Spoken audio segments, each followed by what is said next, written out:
আলাইকুম। আজকে আমি চাল কুমড়া দিয়ে আপনার বানাবো, মোরব্বা বানাবো ভিউয়ার্স। এটা আমি সময় স্বল্পতার কারণে আগে কেটে কাঁটা চামচ দিয়ে খিলাল দিয়ে যে খুচায় নিয়েছি, নিয়ে এখন আমি এটা হাফ সিদ্ধ দিচ্ছি, দিয়ে সিদ্ধ করে নিব এটা গরম পানি দিয়ে।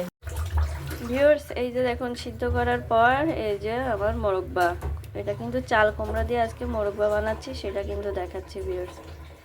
সিদ্ধ করার পরে এই যে আমার এরকমভাবে সাথে থাকুন, দেখতে থাকুন ভিউয়ার্স। এখন আমি এগুলো আস্তে হালকা একটু ভেজে নেব, ঘি দিয়ে আমি কিন্তু ভেজে নিচ্ছি, ঘি দিয়েছি।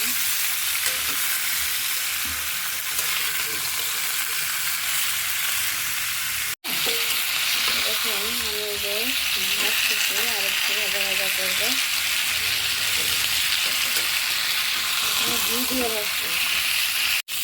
এই দেখুন আমার এটা হয়ে গেছে। এখন আমি এটা চুলার ভিতর দেব।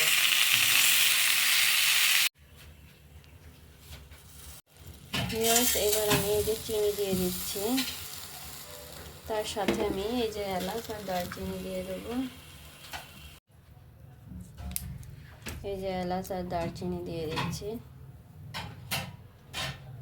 একটু পানি দিয়ে দেবো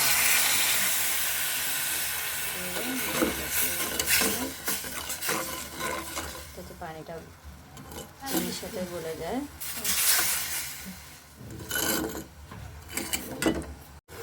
আবার আরেকটু চিনি দিয়ে দিলাম।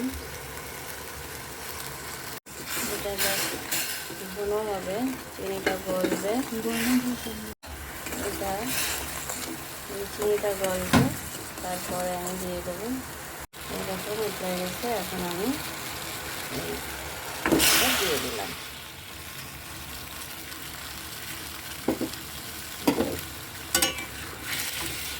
চাল কুমড়ার মোরব্বা আপনারা বানাবেন, এরকম করে খেয়ে দেখবেন কেমন হয়, কমেন্ট করে জানাবেন। সামান্য একটু লবণ দিয়ে দিচ্ছি, মিষ্টির মধ্যে একটু লবণ দিতে হয়, তাই আমি একটু দিলাম। ভালো করে নাড়াচাড়া দিয়ে নিচ্ছি যাতে মিষ্টিটা দেখুন।